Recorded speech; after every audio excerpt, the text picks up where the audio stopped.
कांग्रेसियों को यही तो खल रहा है, कांग्रेसियों को यही तो खल रहा है कि दिया हमारा तूफानों में भी जल रहा है। कांग्रेसियों को यही तो खल रहा है कि दिया हमारा तूफानों में भी जल रहा है। और काम इतने तो किए हैं हमने, नाम जितना हमारा चल रहा है। सड़क, बिजली, पानी जो भी मिला है हमें भारतीय जनता पार्टी शिवराज जी की ओर से मिला है, नरेंद्र मोदी जी की ओर से मिला है। हमारे गांव में 75 से 80% कुटिया बन चुकी है। टोटल प्रधानमंत्री आवास, कांग्रेस के ज़माने में 5 रुपए हमें गाड़ी बैल से संकड़ी लाने को नहीं मिलते थे। वो तो पूरे मध्य प्रदेश में बीजेपी का माहौल चल रहा था। भाजपा आ रही है। गढ़ है तो करा क्या है? खरगोन में दंगे हुए, किसके किसके काम में हुए दंगे? किसके कार्यकाल में? कौन था विधायक वहाँ? ये भी तो पूछिए। और भाजपा रहती है तो हिंदू सुरक्षित रहता है, वरना भाजपा में हिंदू सुरक्षित नहीं रहता है। भारतीय जनता पार्टी इस बार पूरे जिले में 6 की 6 सीट लेके आएगी। हर घर में जन्म से लेकर मृत्यु तक की योजनाओं का लाभ व्यक्ति के घर तक पहुंच रहा है। तो चारों ओर माहौल तो भारतीय जनता पार्टी का दिख रहा है। 2 होटलें थी, आज 50 होटलें हो गई, 100 होटलें हो गई। साड़ी का व्यापार बढ़ा है, फिल्मों की शूटिंग यहाँ पर मैसूर। तो मैसूर की सांस्कृतिक धरोहर को ऊंचा स्तर का करने का कार्य यहाँ की भाजपा सरकार ने किया है। भाजपा में 6 की 6 सीटें भाजपा जीती। जनता बहुत खुश है, इतना काम हुआ तो, और भारतीय जनता पार्टी को वोट करेगी यहाँ की जनता। नहीं, इस बार फिर भाजपा। नमस्कार, मैं हूं आपके साथ अर्जुन खजूरिया और आपका स्वागत है प्यारा हिंदुस्तान पर। लगातार मध्य प्रदेश के अलग अलग चुनावी क्षेत्रों से होते हुए आज हमारी टीम आ पहुंची है महेश्वर में। अब देख सकते हैं इस समय पवित्र नगरी महेश्वर में मैं मौजूद हूं। अगर बात की जाए यहाँ पर महेश्वर का इतिहास जो है वो युगों युगों का इतिहास है। आपने महिष्मती नाम जो है वो मूवीज में काफ़ी ज़्यादा सुना होगा, लेकिन जिस महेश्वर में मैं मौजूद हूँ पहले इसको महिष्मती के नाम से ही जाना जाता था। इतना ही नहीं है, यहाँ पर अगर बात की जाए महान देवी अहिल्याबाई होलकर की, तो उनकी राजधानी जो है ये महेश्वर रहा, वो भी 1 साल नहीं, 2 साल नहीं, 10 साल नहीं, बल्कि 3 दशकों से ज़्यादा लंबे समय तक। ऐसा कहा जाता है कि 31 साल तक जो है यहाँ पर 1765 से 1796 तक जो है यहाँ पर महान देवी अहिल्याबाई होलकर जी की राजधानी जो है ये क्षेत्र रहा। इतना ही नहीं, आजकल कई सारी मूवीज़ में जो है आप जो घाट के दृश्य देखते हैं वो मूवीज़ की शूटिंग भी इसी महेश्वर में होती है। और आपको बता दें, ना ही केवल पिछले 200-300 साल, बल्कि ऐसा भी यहाँ पर कहा जाता है त्रेता युग में जब रामायण चल रही थी तो उस समय यहाँ के जो राजा उस समय होते थे उन्होंने रावण को अपनी मुट्ठी में कैद कर लिया था। ये इतिहास है भारत का। और भारत के अलग अलग शहरों में जब आप जाएंगे तो ऐसी आपको पौराणिक कथाएं जो है सुनने को मिलेंगी। केवल अहिल्याबाई होलकर तक ही सीमित नहीं है महेश्वर का इतिहास। इतिहास में जाएंगे त्रेता युग तक। रावण जो एक परम शक्तिशाली यहाँ पर था, लेकिन यहाँ पर आकर के भी यहाँ के राजा के सामने जो है उसकी सब शक्तियाँ धरी की धरी रह गई और कैद कर लिया था रावण को। फिर आकर के उनके दादाजी ने उनको छुड़ाया था। ये यहाँ का इतिहास जो यहाँ पर बताया जाता है महेश्वर को लेकर के। आज इसी पवित्र नगरी में हम मौजूद हैं और यहाँ की जनता से अब राय जानेंगे चुनाव को लेकर के कि यहाँ की जनता, देखिए चाय की चुस्कियाँ भी चल रही थी। यहाँ पर चाय की दुकान पर हम मौजूद हैं क्योंकि धीरे धीरे हल्का हल्का ठंडी वाला मौसम भी आ रहा है, लेकिन मध्य प्रदेश में राजनीतिक गर्मी जो है वो तेज़ी से बढ़ती जा रही है। महेश्वर सीट की बात की जाए, अभी मौजूदा रिजल्ट में कांग्रेस को जीत प्राप्त हुई थी, फिर से उन्होंने उसी कैंडिडेट पर भरोसा जताया है।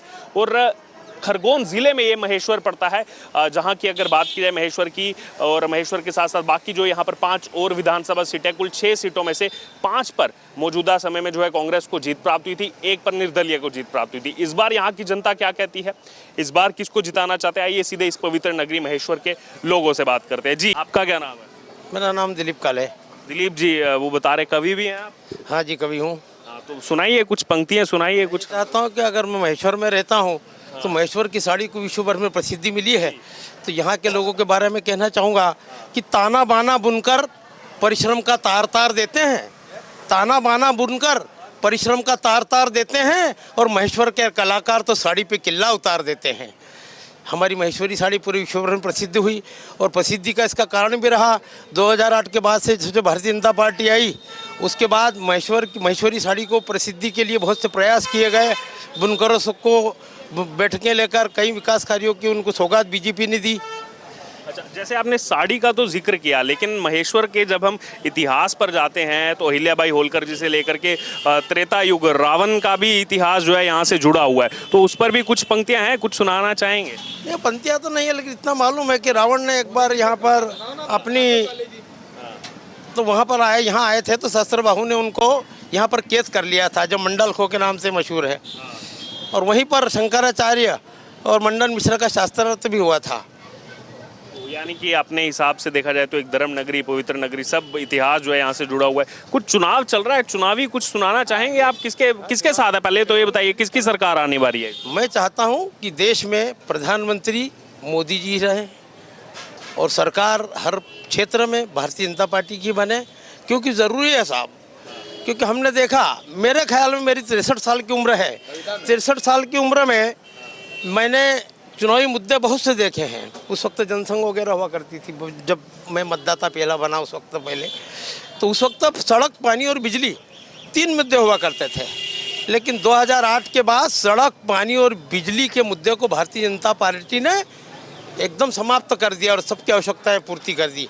आज मुद्दा सड़क, पानी और बिजली नहीं है, तो ये भारतीय जनता पार्टी ने ही किए हैं ये काम, इसलिए भारतीय जनता पार्टी को मतदान करना चाहते हैं। बीजेपी को मतदान करना चाहते हैं? कुछ हाँ सुनाइए। के बारे में तो मैं 4 पंक्तियों में आपको कहूँगा कि ढोर ढंगर भी पालो, ढोर ढंगर भी पालो तो पानी की होदी का होना जरूरी है। ढोर ढंगर भी पालो तो पानी की होदी का होना जरूरी है। और बच्चों की परवरिश के लिए माँ की गोदी का होना जरूरी है। बच्चों की परवरिश के लिए माँ की गोदी का होना जरूरी है। और चाहते हो हिंदुस्तान का सही हिफाजत तो पीएम पद पर नरेंद्र मोदी का होना जरूरी है। चाहते हो हिंदुस्तान की सही हिफाजत तो पीएम पद पर नरेंद्र मोदी का होना जरूरी है। अच्छा, और यहाँ मध्य प्रदेश में अभी तो सामने लड़ाई भी हम देख रहे हैं, उधर दिग्विजय सिंह, कमलनाथ जी की लड़ाई चल रही है, इधर शिवराज जी भी, उनका भी कार्यकाल रहा है। प्रदेश के बारे में कोई सुनाना चाहते हैं कुछ 3-4? क्या साहब, लड़ाइयाँ तो चलती रहेगी, लेकिन कोई कांग्रेसी लोग ये सोचते हैं, लेकिन बात ऐसी नहीं है कि कांग्रेसियों को यही तो खल रहा है, कांग्रेसियों को यही तो खल रहा है कि दिया हमारा तूफानों में भी जल रहा है। कांग्रेसियों को यही तो खल रहा है कि दिया हमारा तूफानों में भी जल रहा है। और काम इतने तो किए हैं हमने, नाम जितना हमारा चल रहा है। लेकिन कांग्रेस कह रही है अब हम पर भरोसा जताओ, 5 साल के लिए हम काम करके दिखाएंगे। 101 प्रमुख गारंटियां दी हैं कांग्रेस। कांग्रेस ने हमेशा झूठ बोला है। कांग्रेस ने किसानों को कर्जा माफ का झूठा वादा करके सरकार हत्या ली थी। और सिंधिया जी वफादारी से उनसे कहने लगे कि वादा निभाओ, उन्होंने नहीं निभाया। तब सिंधिया जी जैसे लोग बीजेपी में आए और उनकी सरकार औंधे में गिर गई। रही महेश्वर सीट की सवाल, तो सत्य कह रहा हूँ, जांच कर लेना कि यहाँ से जब भी चुनाव चालू हुए उस वक्त से आज तक 63 साल की उम्र में मैंने देखा है कि यहाँ एक छत्र राज विजय लक्ष्मी साधु के पिता सीताराम साधु का हुआ करता था। 6 बार की विधायक रही, विकास के नाम के कुछ नहीं। महेश्वर की कुर्सी को अपने बाप की बपोती समझते हो, जहाँ वहाँ बाप के बाद में बेटी ही होती है। कांग्रेस में कोई उम्मीदवार ऐसा नहीं, कोई एक बार वो खांडे आए थे तो उसके भी डांडे उखेड़ दिए।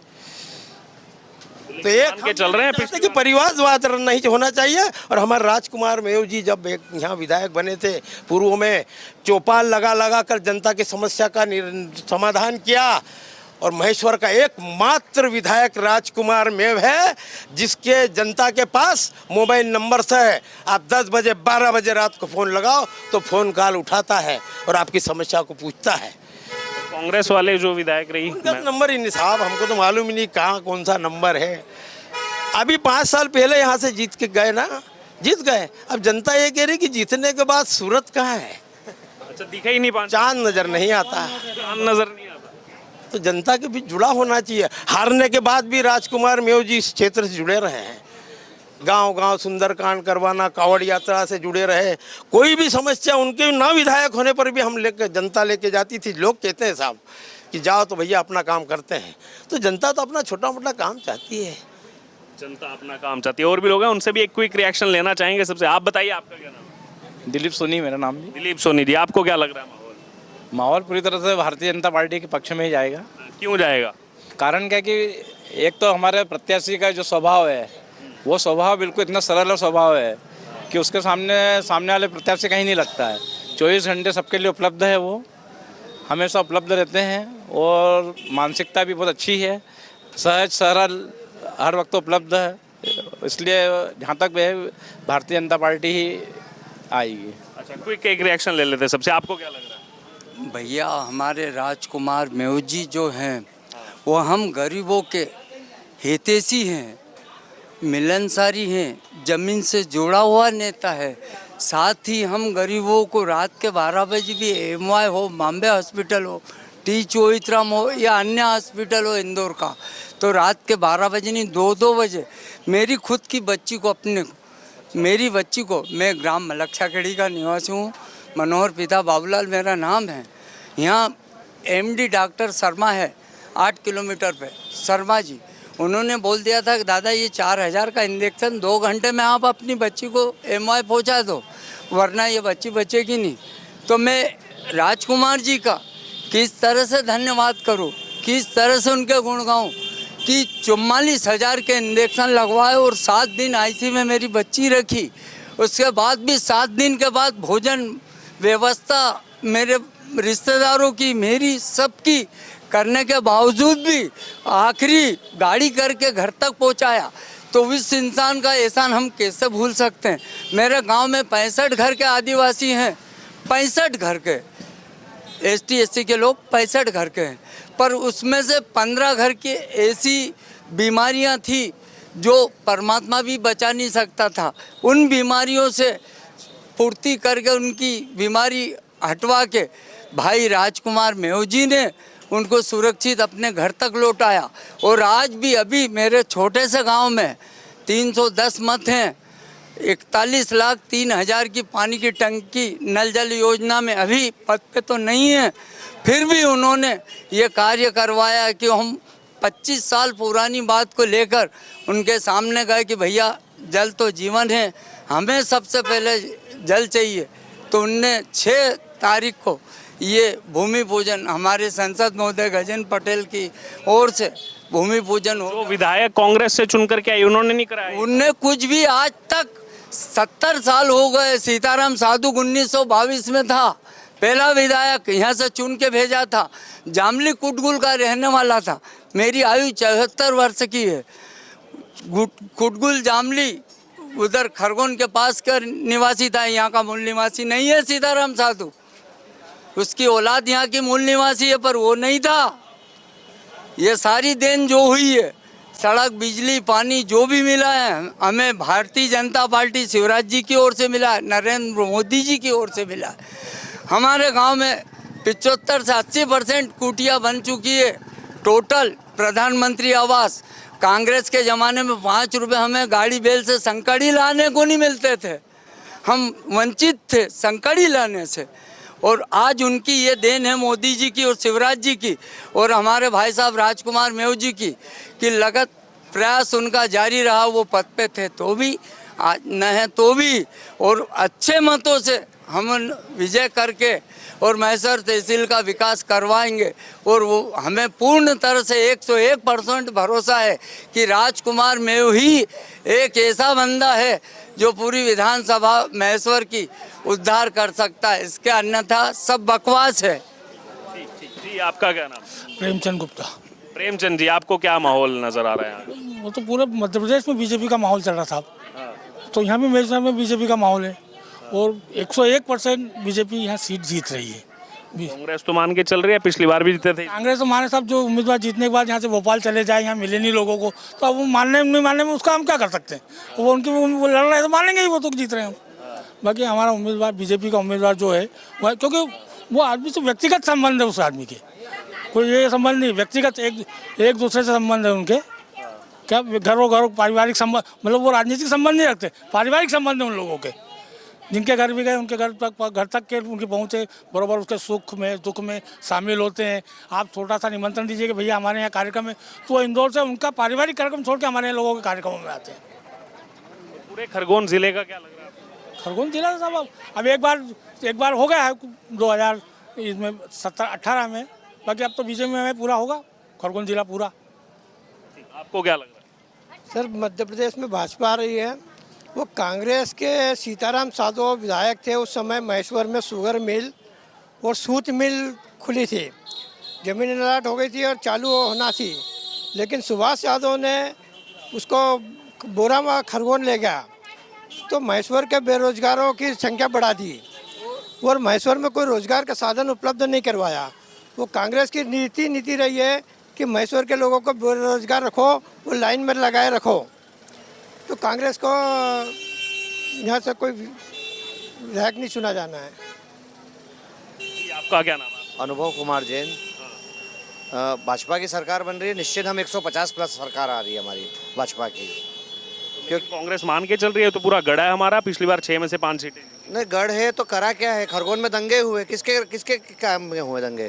किसके कार्यकाल में? कौन था विधायक वहाँ? ये भी तो पूछिए। और भाजपा रहती है तो हिंदू सुरक्षित रहता है, वरना भाजपा में हिंदू सुरक्षित नहीं रहता है। भाजपा के अलावा कोई में नहीं रहता है। जी जी, आपका क्या नाम है? सदाशिव खेड़। आपको क्या लगा? मेरा तो एक ही है, दोनों पार्टियां काटे पकड़े की जोड़ है इस बार, और दोनों ये अपना अपना समर्थन मांग रहे हैं और विजय होने का वो कर रहे हैं। लेकिन क्या है कि मेहनत करना पड़ेगी इस बार, काटे पकड़ की जोड़ में मेहनत जो करेगा वो विजय पाएगा। क्या नाम है आपका? राजेंद्र कुमार सराफ। राजेंद्र जी, पहले तो ये बताइए, हमने जो यहाँ का इतिहास सुना, आज पहली बार आना हुआ इस पवित्र नगरी में, अहिल्याबाई होलकर से लेकर के जो कहा जाता है रावण तक का इतिहास जो है इस शहर से जुड़ा हुआ है, कितनी इसमें सच्चाई, क्या यहाँ की कथाएं चलती हैं? नहीं, यहाँ का इतिहास तो बराबर है। रावण को यहाँ पर काग में कैद करके रखा था। यहाँ पर मंडल मिश्र जी की और उनकी भी यहाँ पर साक्षात्कार हुआ था। ये पवित्र नगरी है और महेश्वर को जब उमा भारती जी मुख्यमंत्री बनी थी तो महेश्वर को पवित्र नगरी घोषित करी थी। उसके बाद महेश्वर में बहुत सारे विकास के कार्य भी हुए हैं और इसका इतिहास पुराने समय से चला आ रहा है। महेश्वर का धार्मिक उसमें एक धार्मिक, राजनीतिक और सामाजिक गतिविधियों में महेश्वर का हमेशा नाम रहा है। इस बार भी महेश्वर, इस बार की अगर बात की जाए तो आपको, अब मैं राजनीतिक उस पर आना चाहूँगा क्योंकि पूरा देश जानना चाहता है, चुनाव चल रहे हैं इस बार। महेश्वर की जनता क्या चाहती है इस बार? यहाँ से क्या लग रहा है आपको, क्या होने वाला है इस बार? प्रदेश का सरकार की, भारतीय जनता पार्टी की प्रदेश सरकार एवं केंद्र सरकार की जो योजना है, उस योजनाओं का अच्छा सबको बहुत फ़ायदा मिला है। महेश्वर की बात करें कभी तो महेश्वर में सिर्फ बीच में एक रोड केवल हुआ करती थी जिसमें आवागमन में बहुत तकलीफ होती थी। भारतीय जनता पार्टी के शासन में यहाँ पर 2 बाईपास रोड बनी है। उस रोडों से महेश्वर को विकास में बहुत सहायता मिली है। जब पवित्र नगरी घोषित हुआ उसके बाद में यहाँ का व्यापार बहुत बड़ा है। यहाँ पे कई होटलें, एक ही होटल हुआ करती थी पहले, अब उसके बाद में कई होटलें भी हैं। व्यापार, साड़ी का व्यापार यहाँ पर उसके बाद में बहुत ज़्यादा बड़ा है। और भारतीय जनता पार्टी से और जो उम्मीदवार भारतीय जनता पार्टी घोषित किया है वो उम्मीदवार का सभी के मन में बहुत ज़्यादा उम्मीद है कि बहुत अच्छा प्रत्याशी इस बार भारतीय जनता पार्टी को मिला है। लेकिन कांग्रेस तो ये मान के चल रही है कि पिछली बार हम यहाँ से जीत प्राप्त की थी, हमने इस बार भी उसी प्रत्याशी को उतारा है तो दोबारा से जीत प्राप्त करेंगे महेश्वर से। ये तो आपको रिजल्ट ही बताएगा। और जो काम राजकुमार जी के समय में पिछले 8 साल में अगर वो थे विधायक, उस समय के देखे जाए तो उन्होंने बहुत काम किए हैं। और ये काम जब चुनाव आएगा, रिजल्ट आएगा, जब पता लगेगा कि किसका पल्ला भारी है। निश्चित रूप से हम जहाँ जहाँ भी देख रहे हैं, जिससे हम भी चर्चा करते हैं, सभी के मन में यह है कि इस बार भारतीय जनता पार्टी में राजकुमार जी निश्चित रूप से अच्छे, कई अधिक वोटों से विजय होंगे। ये तो आपने इस सीट का बताया, पूरे खरगोन जिले का आपको क्या लग रहा है? 6 सीटें हैं, पिछली बार बीजेपी का खाता भी नहीं खुला था। नहीं, इस बार पूरे जिले में नहीं, पूरे मध्य प्रदेश में बहुत अच्छा वातावरण दिख रहा है। कई लोगों से चर्चाएं होती है, फोन पे चर्चा होती है, कई मुलाकात भी होती है और लग रहा है कि पूरे जिलों में बहुत अच्छी स्थिति है और भारतीय जनता पार्टी इस बार पूरे जिले में 6 की 6 सीट लेके आएगी। जी, फिर लौटूंगा आपके पास। आपका क्या नाम है? मेरा विक्रम पटेल। विक्रम पटेल जी, आपको क्या लग रहा है यहाँ पर? यहाँ आ जाइए। हाँ जी, क्या लग रहा है आपको, क्या माहौल है इस बार महेश्वर की सीट पर? देखिए, चारों ओर भारतीय जनता पार्टी के पक्ष में माहौल दिख रहा है और माहौल का भी कारण है कि आम व्यक्ति जो होता है, छोटा व्यक्ति जो होता है, उसको उसके घर में भारतीय जनता पार्टी की योजना का लाभ पहुंच रहा है। जैसे लाडली बहना का लाभ व्यक्ति के घर में पहुंच रहा है, अनाज उसको मुफ्त में मिल रहा है, लाडली लक्ष्मी का लाभ उसको उसके घर में मिल रहा है, 450 में गैस टंकी का कनेक्शन मिल रहा है, आयुष्मान कार्ड बना है, संबल कार्ड बना है। ऐसे हर घर में जन्म से लेकर मृत्यु तक की योजनाओं का लाभ व्यक्ति के घर तक पहुंच रहा है। तो चारों ओर माहौल तो भारतीय जनता पार्टी का दिख रहा है। अच्छा, अब जैसे इस की बात की जाए महेश्वर की, तो इसका इतना पुराना जैसे इतिहास है, तो क्या लग रहा है यहाँ की जनता किस पर भरोसा जताएगी? तो जो इतिहास उसको लेकर के आगे जो है महेश्वर बढ़ पड़े, वो विकास की दृष्टि को साथ साथ संस्कृति को लेकर के अगर चलना हो, उसमें क्या देख रही है यहाँ की जनता? देखिए, ये महेश्वर तो गौरवशाली इतिहास रहा है, पर महेश्वर कहीं ना कहीं 2003 के पूर्व महेश्वर को इतनी ख्याति प्राप्त नहीं थी जो 2003 के बाद माननीय उमा भारती जी जब प्रथम मुख्यमंत्री बने थे तो उन्होंने महेश्वर को पवित्र नगरी घोषित किया था। और आज जो महेश्वर में पर्यटन का हम देख रहे हैं कि जैसे भाई साहब ने बताया था कि 2 होटलें थी, आज 50 होटलें हो गई, 100 होटलें हो गई, साड़ी का व्यापार बढ़ा है, फिल्मों की शूटिंग यहाँ पर महेश्वर, तो महेश्वर की सांस्कृतिक धरोहर को ऊँचा स्तर का करने का कार्य यहाँ की भाजपा सरकार ने किया है। तो भाजपा सरकार के राज में ही महेश्वर का पर्यटन भी बढ़ा है और चारों ओर संस्कृति का विकास भी हुआ है। माँ अहिल्या कॉरिडोर, जब माँ अहिल्या ने महेश्वर को सेवाएं दी है महेश्वर में, तो यहाँ जैसा महाकाल कॉरिडोर बना है, काशी कॉरिडोर बना है, वैसा अहिल्या कॉरिडोर बनने जा रहा है। तो ये भी हमारे लिए धर्म की बात है और सब अच्छा काम हुआ है, तो भाजपा की सरकार आने वाली है। अच्छा, यहाँ भी वो कॉरिडोर का निर्माण हो रहा है, क्योंकि लगातार बाकी जो अपोजिशन है वो ये कहती रहती है ये कॉरिडोर बना के क्या होगा, इतना खर्चा कर रहे हैं, क्यों इतना फालतू में खर्चा किया जा रहा है, जनता क्या कहेगी? देखिए, ये भारत का हिंदू राष्ट्र है और व्यक्ति के दिल में बसा हुआ है, धार्मिक भावना से चलता है। राम जी का जब मंदिर था, राम जी तंबू में पड़े हुए थे, तो यही कहते थे राम जी काल्पनिक है। आज राम जी का भी भव्य मंदिर बनने जा रहा है, तो ये आस्था का विषय है। ये लोग के पास आस्था है नहीं, ये वामपंथी लोग हैं, तो ये क्या जाने हैं। लेकिन वो कमलनाथ तो आजकल दिख रहे हैं, वो छिंदवाड़ा में बहुत कथाएं करा रहे हैं, कह रहे हैं मैं बहुत बड़ा हनुमान भक्त हूँ, बहुत बड़ा जो है राम भक्त हूँ। देश का मानस चेंज हुआ है, नरेंद्र मोदी जी के बाद आने के बाद देश का मानस चेंज हुआ है। यहाँ पर कॉरिडोर बनता है, काशी का अहिल्या कॉरिडोर बनता है, महाकाल कॉरिडोर बनता है। और हम सुनते थे पहले कि कॉरिडोर, काशी का मंदिर टूटा, अयोध्या का मंदिर टूटा, महाकाल का मंदिर टूटा, तो आज पूरा देश एक रास्ते पे खड़ा हुआ है, हिंदू राष्ट्र बनने की ओर अग्रसर है। देश का मानस चेंज हुआ है, तो वो भी अब पीछे पीछे दौड़ रहे हैं। कहीं ना कहीं उन सब में अहिल्याबाई होलकर का भी जिक्र बार बार आता है, और यहाँ पर तो जो कहा जाता है, जो हमने पढ़ा है, 31 साल तक ये राजधानी रहा अहिल्याबाई होलकर जी। बिल्कुल, माँ अहिल्या ने संपूर्ण भारत में जितने भी जो सोमनाथ मंदिर हुआ, काशी विश्वनाथ मंदिर हुआ, महाकाल, जितने भी मंदिर हुए, उन मंदिरों का पूर्ण जीर्णोद्धार किया है वो माँ अहिल्याबाई ने किया है। और अहिल्याबाई का सम्मान भारतीय जनता पार्टी की सरकार ने दिया। मैं आपको बता रहा है कि अहिल्या कॉरिडोर बनाने की घोषणा माननीय मुख्यमंत्री जी ने की, अहिल्या माता की जन्म जयंती पर छुट्टी की घोषणा शिवराज सरकार ने की, और साथ ही अहिल्या बोर्ड, जो अहिल्या बोर्ड बना है, उसमें भी समाज के अलग अलग लोगों को लेकर, समाज के जो लोग होते हैं उन लोगों को आगे लाने का कार्य भी भारतीय जनता पार्टी की सरकार ने किया। 6 सीटों का क्या समीकरण लग रहा है आपको? बिल्कुल भाजपा में 6 की 6 सीटें भाजपा जीती। 6। और भी बहुत से लोग हैं हमारे पास, सबसे एक एक करके चर्चा करें। जी, आपका क्या नाम है? महादेव पाटीदार। महादेव पाटीदार, यहीं के रहने वाले? हाँ, महेश्वर का रहने वाला। महेश्वर का अपना भी इतिहास जो है वो यहाँ पर जैसे जैसे आए हैं तो और ज़्यादा जो है समझने को मिल रहा है। सबसे पहले कैसे देखते हैं यहाँ पर, अभी मेरे को जानकारी मिली जैसे कॉरिडोर का निर्माण हुआ काशी में, महाकाल कॉरिडोर का निर्माण हुआ, यहाँ भी अहिल्याबाई जी का कॉरिडोर का निर्माण हो रहा है, जनता का क्या इस पर रिएक्शन? जनता बहुत खुश है, इतना काम हुआ तो, और भारतीय जनता पार्टी को वोट करेगी यहाँ की जनता। कांग्रेस तो मान के चल रही है कि इस बार तो हम फिर से निकालेंगे पिछली बार की तरह। नहीं, इस बार फिर भाजपा। इस बार फिर से भाजपा। 6, हाँ बिल्कुल आऊँगा इन बार। 6 सीटें हैं पूरे ज़िले में। पूरे जिले में 6 सीटें आएगी इस बार। 6 सीटें आएंगी इस बार। तो सीधे तौर पर आपने यहाँ पर जनता की राय सुनी। आज हमारी टीम आ पहुँची महेश्वर में आज हमारी टीम आ पहुंची और कहीं ना कहीं जनता की राय आपने जो है यहाँ पर चुनाव के मद्देनजर सुनी कि आखिरकार इस बार जनता किसको चाहती है, पिछली सरकारों का काम कैसा रहा है। अब आपकी इस पूरी चर्चा पर जो भी राय हो आप जरूर हमारे साथ कमेंट बॉक्स में शेयर करें और ऐसे ही अलग अलग चुनावी क्षेत्रों से हम आपके तक मध्य प्रदेश की जनता की राय पहुंचाते रहेंगे।